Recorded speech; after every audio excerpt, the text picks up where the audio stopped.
Why do Muslims do what they do, my brothers? Because now there's an attack on Islam, and the attack is not to make you leave Islam. It's more cunning. The attack is to make you to doubt, not Allah. We've established God exists, but to make you doubt the laws of Allah. Allah says in the Quran, قُلْ إِن كُنْتُمْ تُحِبُّونَ اللَّهِ. Allah says in the Quran, say that if you really love Allah, then what? فَاتَّبِعُونِ, then follow Rasulullah sallallahu, follow him. Yani to the T. Everything he did, you follow him sallallahu alayhi wasallam. This is how you show Allah love.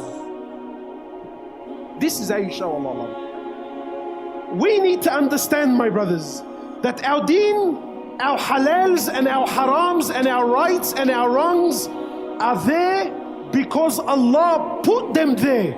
And that's where the conversation stops, right there. Today Muslims are falling all over themselves, coming up with all these weird theories as to why we do what we do and why we don't do the things that we don't do, trying to appeal to the masses. That's not your job. That's not my job. Why is this halal? Because who made it? Because Allah said it's halal. Because Allah said it's haram. Full stop. Because if you try any other method, you confuse yourself and you confuse others. Why is pig haram? Wallahi, actually just today I had a non-Muslim in the car and he asked me this question. Pig, why is it haram? And I've heard the funniest thing from Muslims. It's haram because there's this worm in it, and no matter how much you cook it and how much you boil it, this worm, it's like a bacteria and you can never get rid of it. And Allah and this scientist and that. And wallahi, I'm just amazed with the things that Muslims say. My brothers and sisters, why is pig haram? Really, if you understood the very beginning of my talk, it's haram because who said so? Do I need to know why? And you can, that's fine, it's no problem. But me, do I need to know why? Khalas, it's haram, Allah said it's haram. Habibi, He knows what I don't know. He knows what I don't know. So when Allah Azza wa Jal tells me to stay away from this, is that because Allah doesn't want me to have fun? Is that because Allah doesn't want me to enjoy myself? So when Allah tells me stay away from this, is that for my betterment or not? Is that for my success or not? So why am I staying away from it? Because it has a bacteria in it? Because it's pink and its tail is like that? Some brothers think it's because of the tail. Is that why we don't eat pig? You know what the problem is with these arguments? You know what the problem with these arguments is? Because unfortunately now science, this fitna that we call science, wallahi, it's a big fitna, man. Big fitna. Science and scientists are slowly replacing Allah and His Prophet. They're slowly replacing Allah and His Prophet in the eyes of many Muslims. The problem with these arguments is this. Is if I tell someone that look, pig is haram, it's prohibited because it has a bacteria, no matter how much you cook it and boil it and you can never get rid of it. Can I eat it if there's no bacteria in it? Habibi, if you take it to the lab or you take it to Jahannam, it's haram because Allah said it's haram. And that's where it ends. I have submitted completely to God, the Lord Almighty. He told me stay away from it, so I stay away from it. It's good, there's benefits, it tastes amazing, it's worms, dude, bacteria, doesn't matter to me. My Lord has told me stay away, I stay away. Why don't we eat it? Because Allah said so, and that's it. That's really where the conversation ends. Today, this guy that I had in the car with me, he said to me, you know, like, how come you guys don't eat bacon, eh? I said to him, because my Lord has told me to stay away from it, so I stay away from it. He said, is that all? I said, yeah, that's all.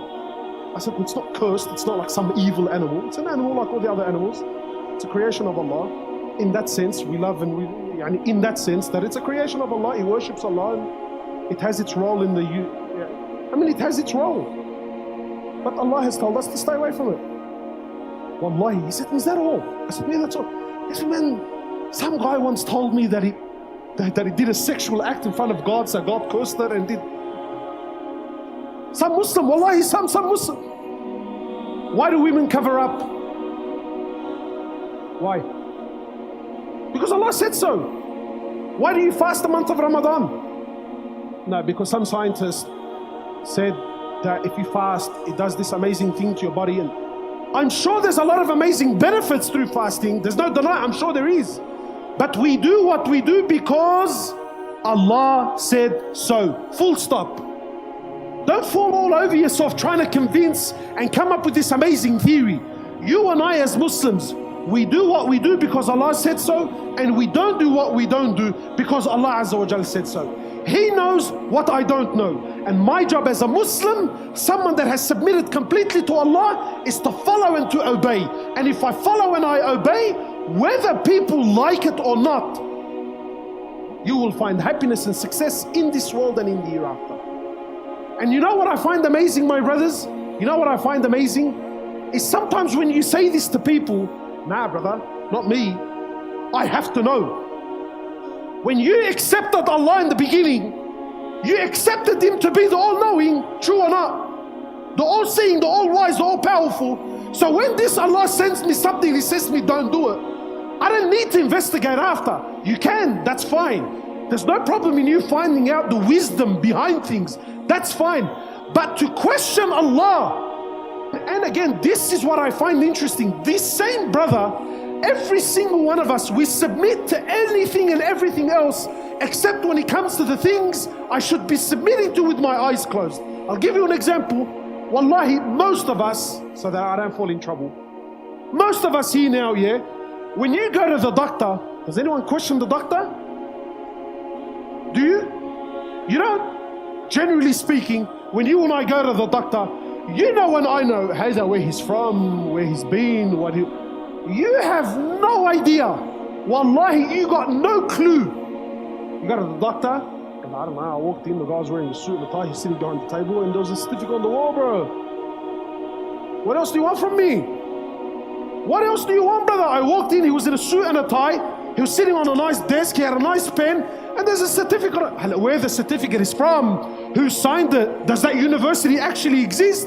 You got no idea, nor did you check it, nor did you do your background checks. How come you don't apply your logic here? Why do we pick and choose? Then you walk into the pharmacy, wallah, and the only guy that's better than the doctor for me is the pharmacist. Because you know and I know, the only thing that convinces you he's a pharmacist is what? Is the white shirt. If the guy serving you isn't wearing one, tell him, brother, please, can you call the guy in the back? Then he comes, he looks at that piece of paper that you've been looking at for half an hour, you got no idea what's going on. He looks at it for barely a moment. Oh yeah, he goes, he gives you a drug, a drug. And he tells you, yeah, make sure you take this 3 times a day after a meal, and you take it, and you got no idea. None of us ever looked at the back of the packet and said, yeah, but why does it have 0.2 grams of oxamalactus? I don't know what that is. I don't know idea. You don't question. And you take it 3 times a day after your meals. Why? Because the doctor said so. The doctor knows what I don't know. And then if I want to get better, then you need to follow the doctor's orders. Throughout the whole process, you didn't ask a single question. You didn't raise a single eyebrow. From one guy to another, you're putting a foreign object, a drug, down your throat, followed by water, with yaqeen and conviction that this is good for me. But every Tom, Dick and Harry wants to question Allah as to why He did and why He didn't. You want to make up your own rules, fine. But don't call it Islam. Don't twist and play with the deen of Allah to make it, fit your whims and your desires. It's not how it works. That's not Islam. That's your own version of events. Islam is what Allah and His Prophet wants. The deen of Allah is not a game, my brothers. The deen of Allah is not a conversation with Allah. It's not like the World Cup where we sit down and we speak about this player and that player and this team and that team. The deen of Allah is complete, it's perfected. My job and your job is to submit fully. Wallahi, and please take these words very carefully, because I know it's going to open a lot of doors of fitna for some people. I would just rather someone say to me, look, the deen of Allah is perfect, but I'm just weak, I can't do this act of worship. I'm not giving you excuses, But I would rather you say, look, the deen of Allah is perfect, but I just can't do this currently right now, but inshallah I'm working on it, than to twist and play with the deen of Allah so that it suits your whims and your desires. This deen is based on submission, obedience, my brothers. That when Allah says jump, we say what? How high? And don't let this door of logic, no, but brother, you know what, I'm thinking about it logically. Habibi, wallahi, you can use logic to establish Allah. If there's a non-Muslim, we say to the non-Muslim that he can use his logic to establish the existence of God. But once you've done this, once you've established the existence of God, and you've established that Allah Azza wa Jal exists, and that He has a book and He has a prophet, we now tell you to put your logic where? Habibi, put it aside. I'm not disrespecting it, but in Islam, it's no longer logic, it's submission. And Ali bin Abi Talib says an amazing thing. He says, if Islam was based on logic, then one would wipe under his sock and not where? Not on top of it. Ibrahim alayhi salam in the Quran, he says to Allah what? Ya Allah, show me how you give life to the dead. So what was the next question from Allah? The very first thing after the question, what was the first thing Allah said to Ibrahim? Who knows? The first thing Allah says to Ibrahim, Ibrahim, don't you believe? Are you questioning?